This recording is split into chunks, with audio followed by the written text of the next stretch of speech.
नमस्कार दोस्तों, JEE classes परिवार में मैं डॉक्टर अंकित भारद्वाज आपका स्वागत करता हूं।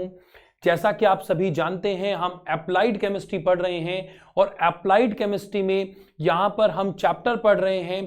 पॉलीमर से रिलेटेड जो चैप्टर है इसको आपको ध्यान देना है। अगर मैं यहां बच्चों आपसे बात करूं तो देखिए, ये लास्ट चैप्टर है हमारा। अगर हम नंबर के अकॉर्डिंग बात करें, पॉलिटेक्निक के फर्स्ट सेम के अकॉर्डिंगली, जो ऑर्गेनिक केमिस्ट्री का जो पार्ट है, कार्बनिक रसायन, पॉलीमर एंड प्लास्टिक, ये हम यहां पर आज पढ़ रहे हैं। तो यहां पर मैं जितना कि सभी बच्चे यहां पर लाइव आना स्टार्ट करें, इतना मैं आपको बता दूं कि प्रीवियस लेक्चर में हमने पॉलीमर के ऊपर स्टडी किया था और पॉलीमर के कुछ टाइप हम पढ़ के आए थे। जैसे बैकेलाइट हम पढ़ के आए थे, या हम नाइलॉन 6 पढ़ के आए थे, नाइलॉन 6। तो यहां पर आज के लेक्चर में मैं आपको एक बहुत इंपॉर्टेंट टॉपिक आपके साथ डिस्कस करने वाला हूं।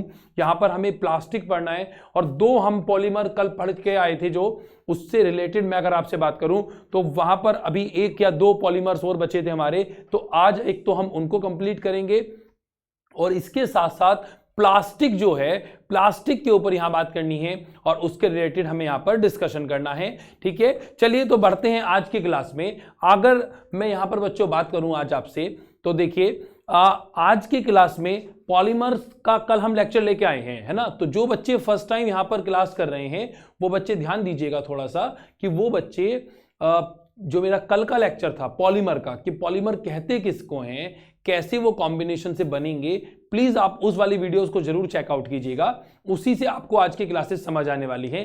लेकिन हाँ, जो आगे के टॉपिक्स हैं जैसे प्लास्टिक जो है, वो आपको आसानी से आज भी समझ आ जाएगा। तो जुड़े रहिए आप मेरे साथ। देखिए, मैं अगर आपसे बात करूं बच्चों, तो यहां पर हमने एक पॉलीमर के रेस्पेक्ट में यहां पे बात की है। एक को मैं बोल रहा हूं यहां पर टैरिलीन या डेकॉन। मतलब टैरिलीन कैसे बनेगा, या डेकॉन की अगर मैं बात करूं तो इसको कैसे कंसिडर्ड करूं मैं। तो यहां टैरिलीन या डेकॉन की बात करूं तो इसका निर्माण एथिलीन ग्लाइकॉल और टेरिथैलिक अम्ल के मिश्रण को 420 से 460 कैल्विन है बच्चे। के का मतलब यहां कैल्विन से है। हम यहां सेंटीग्रेड में वैल्यू नहीं लिख रहे हैं, हम यहां पर कैल्विन में लिख रहे हैं। और आप जानते हैं ना कि अगर आप सेंटीग्रेड से कैल्विन में कन्वर्ट करना चाहते हैं तो आप उसके अंदर 273 को ऐड कर देते हैं। मीन्स ये हुआ कि अगर 0 डिग्री सेल्सियस है, आप उसको कैल्विन में कन्वर्ट करना चाहते हैं तो 0 + 273 कैल्विन कर देते हैं, तो आपकी वैल्यूज निकल के आ जाती हैं। अगर मैं यहां पर और बात करूं बच्चों, तो देखिएगा, मैंने कहा कि जिसका जो निर्माण है वो किस किस के बीच में हो रहा है जी, एथिलीन ग्लाइकॉल। यहां पर ध्यान दीजिएगा, मैं कलर चेंज कर लेता हूं, सॉरी, एथिलीन ग्लाइकॉल और टेरिथैलिन अम्ल, है ना। तो टेरिथैलिक अम्ल और एथिलीन ग्लाइकोल को आपने कितने डिग्री कैल्विन, 420 से 460 कैल्विन ताप पर आपने एक उत्प्रेरक की उपस्थिति में, उत्प्रेरक बच्चों बोलते हैं कैटलिस्ट को, मतलब एक ऐसी सबस्टांस, एक ऐसा मैटर, एक ऐसी चीज जो किसी रिएक्शन की एक्टिविटी को घटा दे या बढ़ा दे, उसे उत्प्रेरक बोलते हैं। अगर आप रिएक्शन की एक्टिविटी को बढ़ाना चाहते हैं तो आप धनात्मक उत्प्रेरक यूज करेंगे, मतलब पॉजिटिव कैटलिस्ट को यूज करेंगे।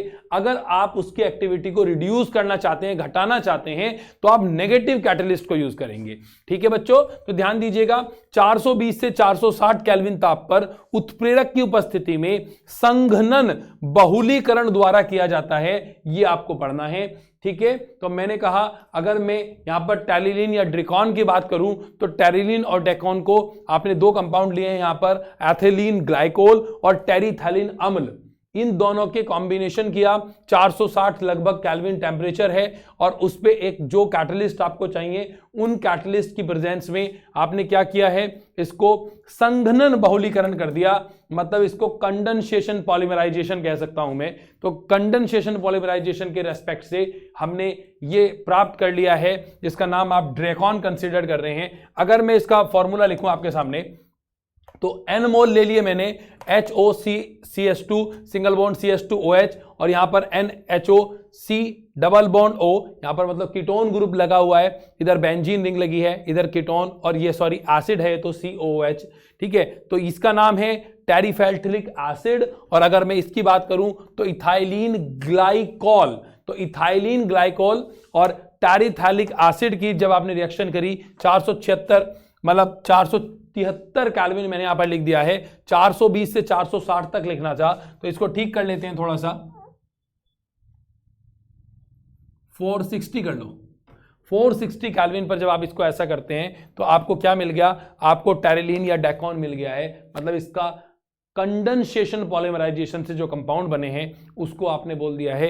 यहां पर जो हम ये n लिख रहे हैं इसका मतलब यहां पर n मोल से है, कितने मोल बनेंगे उस पे यहां पे बात कर रहा है। अगर मैं बच्चों और बात करूं आपसे तो एक और बहुत इंपॉर्टेंट है, इसको आपको स्टार लगाना पड़ेगा, ये एक इंपॉर्टेंट है ना। नायलॉन की आपसे बात करें, नायलॉन 6 है ना, हम नायलॉन 6 पढ़ के आए हैं, आज मैं दूसरा पढ़ा रहा हूं यहां पे। नायलॉन 6 की बात करें या पर्लॉन की बात करें तो देखिए करना क्या है इसमें। पर्लॉन में आपने क्या किया, कैप्रो जी कलर चेंज कर देते हैं, कैप्रोलैक्टम, हमने कैप्रोलैक्टम को लिया और कैप्रोलैक्टम का पॉलीमराइजेशन कर दिया, उसका बहुलीकरण कर दिया वाटर के प्रेजेंस में, और यहां पर आपको मिल गया नायलॉन 6 या पर्लॉन। तो देखो नायलॉन 6 या पर्लॉन की अगर मैं बात करूं तो ये तो बहुत आसान हो गया। हमने कैप्रोलैक्टम जो था, कैप्रोलैक्टम के पॉलीमराइजेशन से हमने नायलॉन 6 यहां पर प्राप्त कर लिया है, इसको आपको ध्यान देना है।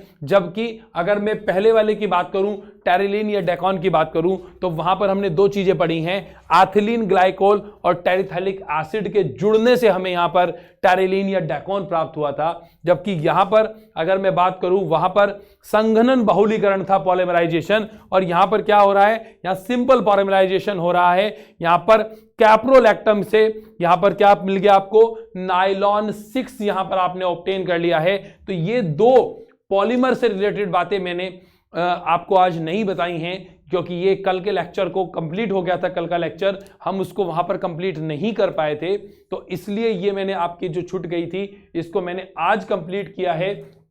और बच्चों ध्यान दीजिएगा, अब हम इस चैप्टर के एक बहुत इंपॉर्टेंट फैक्टर पे जा रहे हैं। यहां पर अगर मैं बात करूं तो यहां पर प्लास्टिक की मुझे बात करनी है, लेकिन उससे पहले मैं आपको बता दूं कि नायलॉन 6 का यूज कहां किया जाता है। ये जो आपने टाफलॉन बनाया है, सॉरी ये जो डेकॉन बनाया है आपने, या जो टेरिलीन बनाए हैं, इनके यूजेस क्या हैं, तो जल्दी से फटाफट ये और लिख लीजिए। तो ये मैं मिटा देता हूं आपके लिए और इनके यूजेस लिख देते हैं।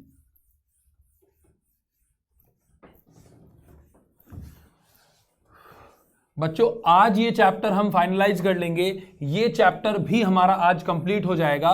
तो ध्यान दीजिएगा, अभी तक अगर मैं यहाँ पे बात करूं ऑर्गेनिक केमिस्ट्री वाले इस चैप्टर के एस्पेक्ट में, तो इस चैप्टर को हमने बहुत शानदार तरीके से प्रॉपर वे में कंप्लीट कर लिया है।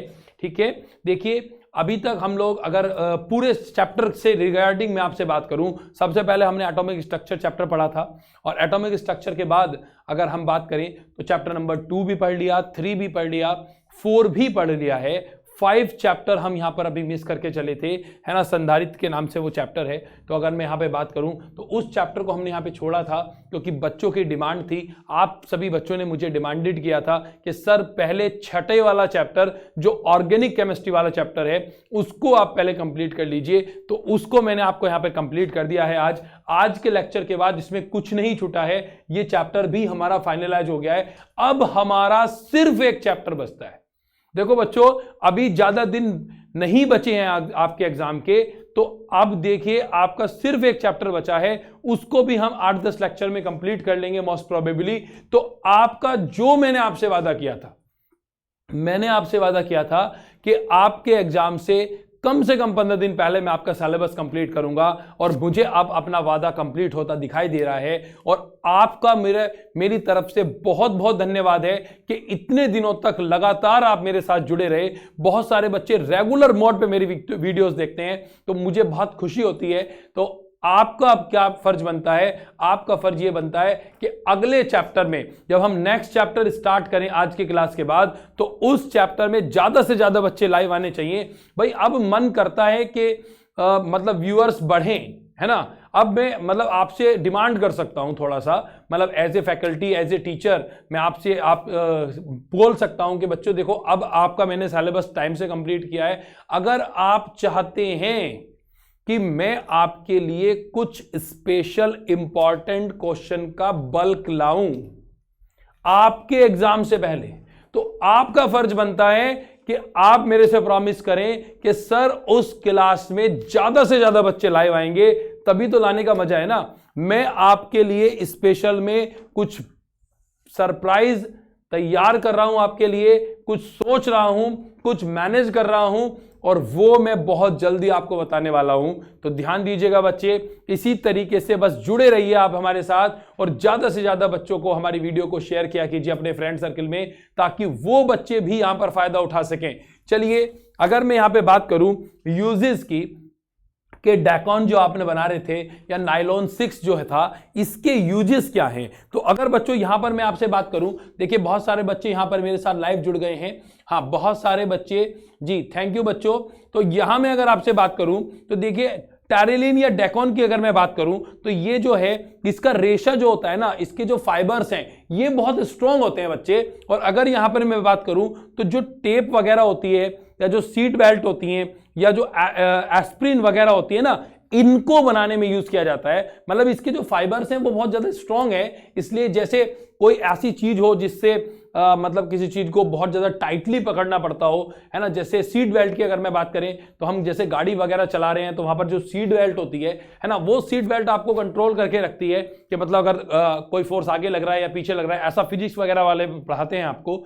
तो वहां पर यहां पर अगर मैं बात करूं बच्चों, तो वहां पर इस तरीके के फाइबर से बनी हुई हम शीट को यूज करते हैं, तो वहां पर हम डेकॉन का यूज किया जाता है। अगर मैं नायलॉन 6 की बात करूं या पर्लॉन की बात करूं, तो जो टायर के जो कार्ड्स होते हैं, ठीक है, या फिर इसके अलावा सीमेंट जो हैं या जो वस्त्र हैं, जो आपके कपड़े वगैरह होते हैं, या जो रस्सी वगैरह होती है, मतलब रोप वगैरह होती है, इन सब के निर्माण में इनका यूज किया जाता है। मतलब सीमेंट उद्योग में आपने देखा होगा कि जो सीमेंट होता है वो एक कट्टे में आता है, उस कट्टे के अंदर जो फाइबर्स लगे हुए हैं वो जनरली इस तरीके के बने हुए हैं। या जो मतलब आप कैरी बैग यूज करते हैं जूट वगैरह का, है ना, तो वहां पर जो आर्टिफिशियल जूट के जो कैरी बैग्स आते हैं, मतलब जो वस्त्र उद्योग है वहां पर जो पॉलीथीन वगैरह यूज करते हैं आप, ठीक है, उससे रिलेटेड यहां पर मैं कॉम्बिनेशन की बात कर रहा हूं। तो यहां पर हमने इन सब के मतलब यूजेस भी पढ़ लिए, और जो पॉलीथीन था, जो पीवीसी था, उसको हम बच्चे आगे भी पीछे भी पढ़ के आए थे पिछली वाली क्लास में, तो उसको भी आप ध्यान दीजिएगा, ये बहुत इंपॉर्टेंट है। यहां पर इस चैप्टर की मैं आपसे बात करूं तो मैंने आपको बताया था लगभग 10 से 12 नंबर का वेटेज आता है, तो बहुत इंपॉर्टेंट चैप्टर है। और हर साल मैं आपसे फिर रिपीट कर रहा हूं, हर साल पॉलीमराइजेशन पे क्वेश्चन आएगा, बहुलीकरण पे क्वेश्चन आएगा, तो आपको जरूर तैयार करके जाना है, ठीक है। बाकी ध्यान दीजिएगा, एक और बहुत इंपॉर्टेंट हेडिंग इस चैप्टर की, चैप्टर का नाम जो ऑर्गेनिक केमिस्ट्री वाला है, यहां पर अगर मैं बात करूं तो एक हेडिंग मैंने यहां पर और मेंशन की है, चैप्टर की इंपॉर्टेंट और लास्ट हेडिंग है बच्चे ये, तो इसको लास्ट हेडिंग भी लिख देते हैं, है ना, ये लास्ट है यहां पर, लास्ट हेडिंग जी, लास्ट हेडिंग की मैं बात कर रहा हूं, तो ये लास्ट हेडिंग है यहां पर प्लास्टिक, मैंने यहां पर बोला है। देखिए प्लास्टिक की बच्चों अगर मैं बात करूं आपसे, तो प्लास्टिक जो है इन्हें हमने कहा कि ये संश्लेषित अथवा अर्ध संश्लेषित, ये ठीक कर देते हैं, संश्लेषित एवं अर्ध संश्लेषित कार्बनिक ठोस पदार्थों के बड़े समूह हैं।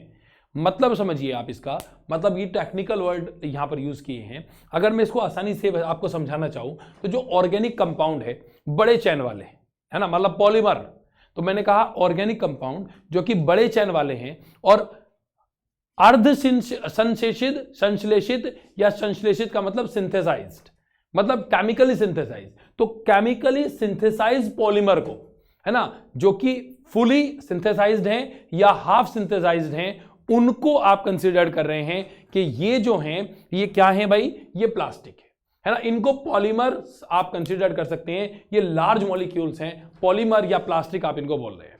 अगर मैं बच्चों और बात करूं आपसे, तो यहां पर ध्यान दीजिएगा, प्लास्टिक को मैंने जब यहां पर डिफाइन किया तो प्लास्टिक को मैंने दो पार्ट में बोल दिया, एक को बोला है थर्मोप्लास्टिक, एक को बोला है थर्मोस्टैटिक। तो अगर मैं नंबर 1 की बात करूं, थर्मोप्लास्टिक, थर्मोप्लास्टिक या ताप सुन्नमेय बहुलक, देखो थोड़ा सा भारी है हिंदी में, ताप सुन्नमेय बहुलक या थर्मोप्लास्टिक पॉलीमर, है ना, थर्मोप्लास्टिक पॉलीमर मैं बोल रहा हूं यहां पर, तो ये वर्ड थोड़ा सा आसान आ रहा है ना। थर्मोप्लास्टिक पॉलीमर का थोड़ा सा मीनिंग समझ के आते हैं। तो अगर मैं यहां पे बात करूं तो एक ऐसा पॉलीमर जिसे जब आप हीट देते हैं, जिसको जब आप गर्म करते हैं ना बच्चों, तो उसमें क्या फर्क आता है, उसमें क्या होता है, ये जो बहुलक होते हैं, जो पॉलीमर्स हैं, जब इन्हें गर्म किया जाता है तो ये क्या हो जाते हैं, ये मुलायम हो जाते हैं और अपने जो आकार है, जो शेप है, उसमें भी परिवर्तन कर लेते हैं। तो अगर मैं यहां पे बात करूं थर्मोप्लास्टिक की, तो जब आप इनको गर्म करेंगे, तो मैं यहां पर लिख देता हूं आपके लिए कि गर्म करने पर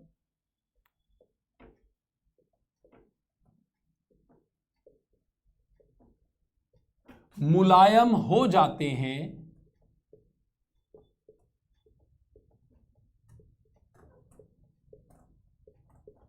तथा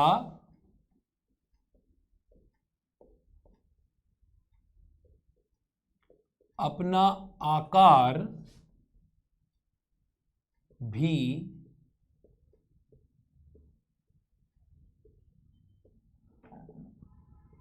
परिवर्तित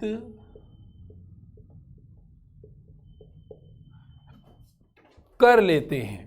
तो यहां पर मैं बात करूं आपसे थर्मोप्लास्टिक की, तो ऐसे मॉलिक्यूल, ऐसे पॉलीमर, ऐसे बड़े ऑर्गेनिक कंपाउंड जो गर्म करने पर पिघल जाते हैं, मुलायम हो जाते हैं और अपनी आकार चेंज कर लेते हैं, उनको हम क्या बोलते हैं, उनको हम थर्मोप्लास्टिक बोलते हैं। अगर मैं यहां पे बात करूं बच्चों, तो देखिए एग्जाम्पल कौन कौन से आते हैं। अगर मैं यहां पर बात करूं तो पॉलीथीन, एक मिनट हो जाइए, polythene,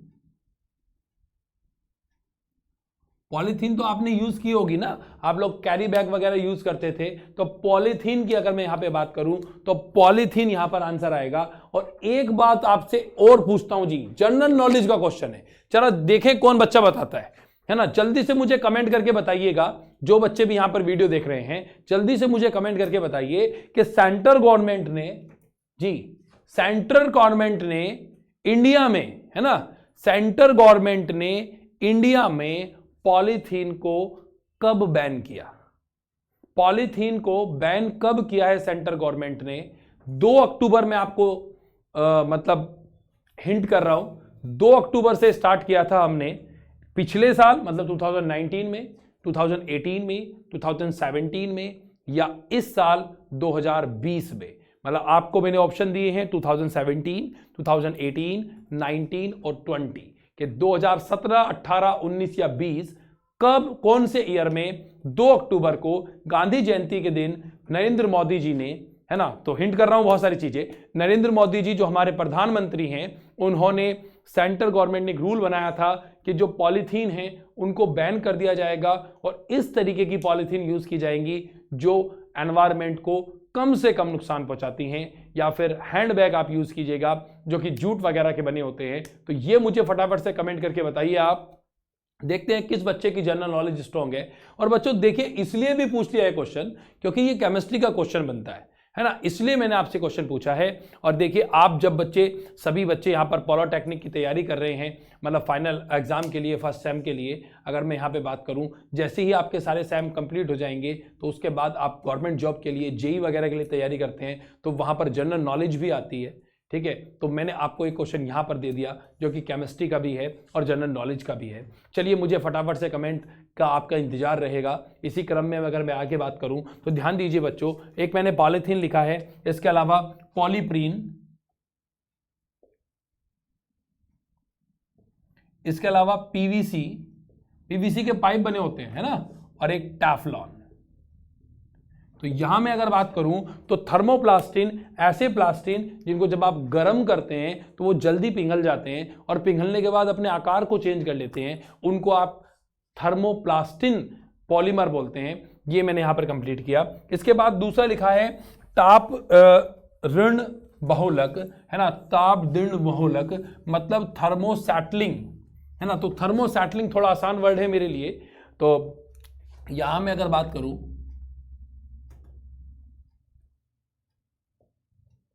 thermosetting polymer, thermosetting polymer, अगर बच्चों थर्मोसेटिंग पॉलीमर की मैं बात करूं तो ऐसे पॉलीमर जिनको जब आप गर्म करते हैं तो और ज्यादा हार्ड हो जाते हैं और बहुत ज्यादा शेप उनकी अच्छी नहीं होती, शेप में भी कोई वेरिएशन नहीं होता, देखने में भी सुंदर नहीं लगते हैं, देखने में भी अजीब सा स्ट्रक्चर है इनका, तो इन्हें आप बोल रहे हैं थर्मोसेटिंग पॉलीमर्स। जैसे यहां पर एग्जांपल मैंने लिख दिए थे आपके सामने, दोबारा लिख देते हैं जी, बेकेलाइट, यहां लिखे हुए हैं बेकेलाइट है ना, यूरिया फॉर्मल्डिहाइड,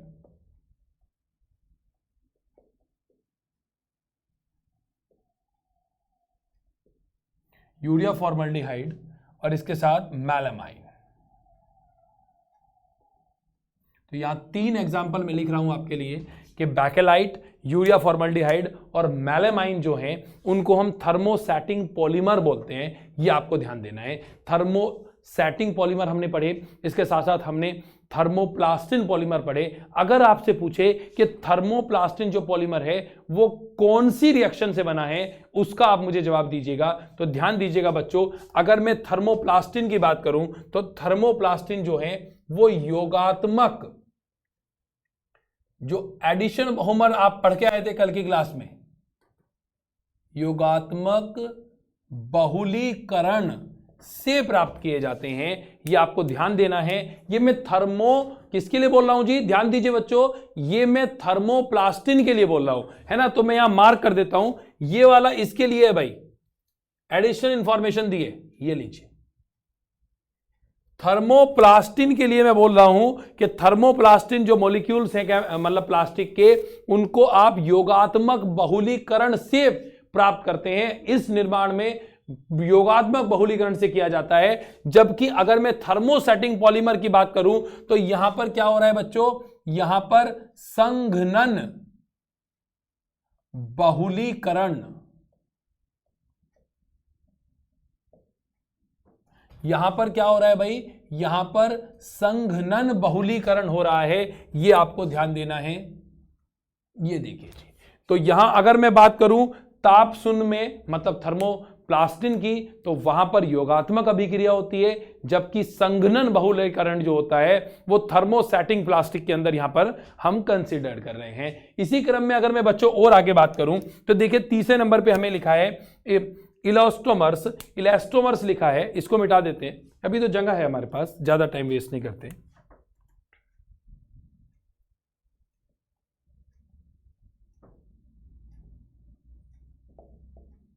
नंबर 3 है हमारे पास इलास्टोमर्स। अगर मैं बच्चों इलास्टोमर्स की बात करूं तो ध्यान दीजिएगा आप बच्चों, ऐसे बहुलक जिनमें बहुलीय श्रृंखलाएं परस्पर दुर्बल अंतरा आणविक बलों द्वारा बंधी रहती हैं, उनको आप इलास्टोमर्स कहते हैं। मतलब जिनके बीच में वीक इंटरमॉलिक्यूलर जो स्ट्रक्चर हैं वो वीक हैं, है ना, मतलब यहां पर थोड़े वीक इंटरमोलिकुलर फोर्स है, उनको आप इलास्टोमर्स बोल रहे हैं। दोबारा सुनिएगा डेफिनेशन कि ऐसे बहुलक जिनके बीच में जो पॉलीमराइजेशन की जो श्रृंखलाएं बन रही हैं, जो चेन बन रही हैं, ये चेन आपस में परस्पर दुर्बल अंतरा आणुक बलों से बनती हैं। मतलब वीक, यहां पर मैं इंटरमॉलिक्यूलर फोर्स की बात कर रहा हूं, उनसे बनती हैं, उनको इलास्टोमर्स बोलते हैं। जबकि अगली डेफिनेशन लिखी है फाइबर्स की, ऐसे जिनमें बहुलक ये जो मॉलिक्यूल्स बने हैं, ये जो पॉलीमर बने हैं, ये प्रबल अंतराणुमुख बलों से बने होते हैं, उनको आप यहां पर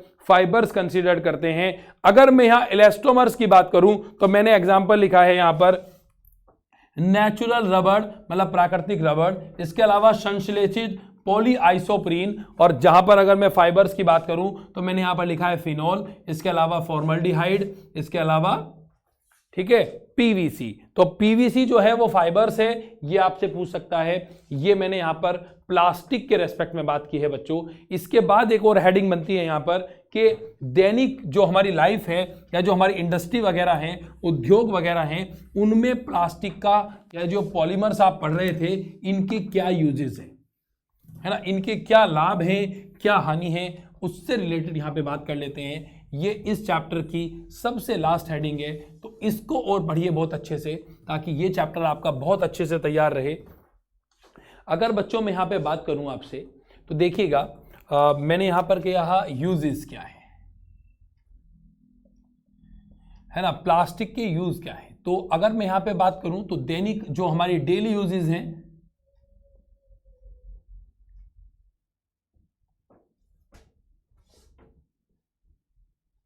जो भी हमारे डेली यूजेस प्रोडक्ट हैं, मतलब जैसे आप लोग चिप्स वगैरह खाते हैं तो वहां भी प्लास्टिक की पन्नी होती है ना, आप कैरी बैग के लिए प्लास्टिक को यूज कर रहे थे, ठीक है, तो वो बहुत सारी चीजें जो भी हैं। इसके अलावा जो हमारे घरों का सामान है ना, तो जो जैसे स्टूल्स होते हैं या और प्लास्टिक के जो बहुत सारी चीजें हैं, जैसे मैं पैन की बात कर रहा हूं, it is also made up of plastic, है ना, ये भी बाहर से प्लास्टिक से बना है। तो बहुत सारी चीजें हैं जो हम अपने डेली यूज में यूज करते हैं। तो प्लास्टिक तो हमारे लिए आज के टाइम पे एक बहुत इंपॉर्टेंट फैक्टर है, बहुत इंपॉर्टेंट चीज है जो हमें यूज करनी पड़ती है। इसके अलावा अगर मैं और बात करूं तो जो नेचुरल, मैं अगर यहां पे बात करूं आपसे कि जो नेचर ने आपको दिया है, जो नेचर ने आपको पेड़ पौधे वगैरह दिए हैं, उनसे आपको कुछ ऐसे फाइबर्स वगैरह मिलते हैं, जैसे सेलुलोज मिलता है प्लांट के रेस्पेक्ट में अगर मैं बात करूं, स्टार्च मिलता है, प्रोटीन मिलता है, रेशम मिलती है, रबड़ मिलती है, ये सारे के सारे आपको यूज किए जाते हैं। इसके अलावा अगर मैं नायलॉन की बात करूं, टेरिकॉट की बात करूं, टेफ्लॉन की बात करूं, तो इनसे बहुत सारे डिफरेंट टाइप के,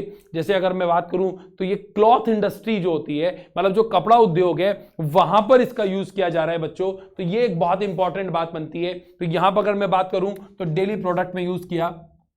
इसके अलावा नेचुरल रिसोर्सेज के रेस्पेक्ट में बात करूं तो यहां मैंने आपको बताया स्टार्च, प्रोटीन, रबड़, सेलुलोज, ये सब आपके यहां पर मैं कंसिडर कर रहा हूं।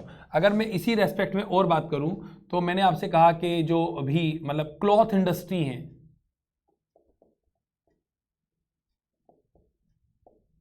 जो क्लॉथ इंडस्ट्रीज हैं, मतलब जो वस्त्र उद्योग डिपार्टमेंट है, उसमें अगर हम बात करें तो यहाँ पर टेरिकॉट जो है या नायलॉन जो है या जो सिंथेटिक जो रेशम्स आती हैं, है ना, सिंथेटिक जो कॉटन आती है, वो सारे के सारे हमें कैसे मिले हैं, वो सभी हमें पॉलीमर से, मतलब जो हम यहाँ पर बहुलीकरण की बात कर रहे हैं, उनसे हमने यहाँ पर उत्पन्न किए हैं या प्राप्त किए हैं, ये आपको ध्यान देना है। इसके अलावा पॉलीथीन की अगर मैं बात करूं, इसके अलावा पॉलीस्टीन की मैं बात करूं, इसके अलावा मैं आपसे पॉलीविनाइल क्लोराइड की बात करूं, तो जो पॉलीथीन है उनसे बॉटल बनाई जाती हैं, या जो पीवीसी हैं उनसे जो घरों में आपका जो पाइप जा रहा है जनरली वो पीवीसी से बना होता है। इसके अलावा बहुत सारे जो खेलने वाले जो खिलौने वगैरह हैं, रबड़ हैं, धागे हैं, स्पॉन्जेस हैं, वो सब यूज करते हैं हम। और जो गाड़ियों के, मोटरसाइकिल के, बाइक के जो टायर्स होते हैं, वो जूतों के जो सोल होते हैं, वो सभी चीज़ें, या गाड़ियों के जो सीट कवर्स होते हैं, ये सारे के सारे हमने यहाँ पर यूज किए हैं। तो मतलब अगर मैं यहाँ बात करूँ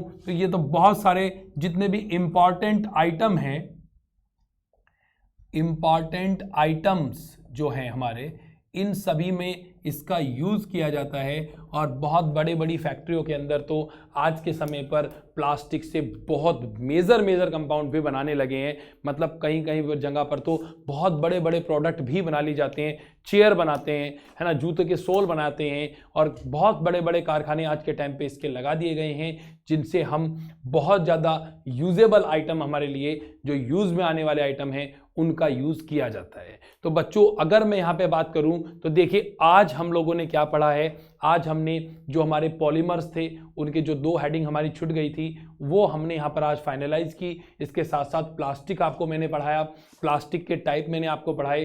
प्लास्टिक के टाइप की अगर मैं बात करूँ तो उसको मैंने यहाँ पर 4 पार्ट में बेसिकली डिफाइन किया था। हमारे पास थर्मोप्लास्टिक प्लास्टिक, इसके अलावा थर्मोसेटिंग प्लास्टिक, इसके अलावा फाइबर्स मैंने आपको पढ़ाए, इसके अलावा इलेटर्स मैंने आपको पढ़ाए। तो यहाँ पर मैंने आपको 4 तरीके के मतलब प्लास्टिक जो है उनके टाइप्स बताए हैं। और मैंने यहाँ पर डेली यूजेस में ये जो पॉलीमर्स या जो प्लास्टिक आप पढ़ रहे थे, इनके यूजेस क्या हैं आपकी लाइफ में, ये मैंने आपको आज बताया है। तो बच्चों ध्यान दीजिएगा, आज की क्लास को हम यहीं पर विराम देते हैं, और आज की क्लास के बाद ये चैप्टर हमारा यहाँ पर कंप्लीट हो गया है प्रॉपर तरीके से। अगर इस चैप्टर से रिलेटेड कोई भी दिक्कत समस्या आपको आती है तो बिल्कुल टेंशन लेने की जरूरत नहीं है, कोई परेशानी नहीं है। हमने एक यहाँ पर डाउट ग्रुप बनाया हुआ है, आप उस डाउट ग्रुप को ज्वाइन कर लीजिएगा, और उसका जो लिंक है वो हमारे डिस्क्रिप्शन बॉक्स में आपको प्रॉपर वे में मिल जाएगा। और जो बच्चे पहली बार आज मेरी वीडियो देख रहे थे, अगर उन्हें वीडियो अच्छी लगी है तो कृपया करके शेयर करें, और साथ साथ लाइक कर दें और बेल आइकन दबाकर हमारे चैनल का सब्सक्रिप्शन ले लें, ताकि बेनिफिट्स आपको मिलते रहें। जितना भी क्लास का शेड्यूल है वो आपको टाइमली इन्फॉर्म होता रहे। और साथ साथ हमारे टेलीग्राम चैनल को ज्वाइन कर लीजिएगा, जिसके वजह से आपको क्या होगा कि एक बेनिफिट और मिल जाएगा एडिशनल, कि मेरे हाथों से लिखे हुए जो हैंड रिटन नोट्स हैं वो आपको यहां पर पीडीएफ की फॉर्म में मिल जाएंगे। आज चैप्टर खत्म हो गया है, तो मोस्ट प्रोबेबली इस चैप्टर के जो नोट्स हैं बच्चों वो आपको आज या कल में यहाँ पर अपडेट हो जाएंगे। आप उनको मतलब वहाँ से डाउनलोड करके और प्रॉपर वे में उसका अपने हाथों से प्रॉपर नोट्स बनाइएगा, ताकि ये चैप्टर आपका बहुत अच्छे से तैयार हो जाए। कल हम दोबारा मिलेंगे। इस चैप्टर के बाद अगर मैं बात करूं तो इससे जो पहला चैप्टर है, सिर्फ वो चैप्टर हमारा यहां पर बच गया था, चैप्टर नंबर 5, जो आपके सिलेबस के अकॉर्डिंग था। तो वो चैप्टर हमने यहां पर अभी छोड़ के चले थे। बाकी सारे चैप्टर जितने भी अप्लाइड केमिस्ट्री के थे वो हमने यहां पर बहुत आसानी से, आप लोगों के विश्वास से, आप लोगों की मेहनत से मैंने कंप्लीट कर लिए हैं। तो मिलते हैं अगली क्लास में। धन्यवाद। जय हिंद, जय भारत।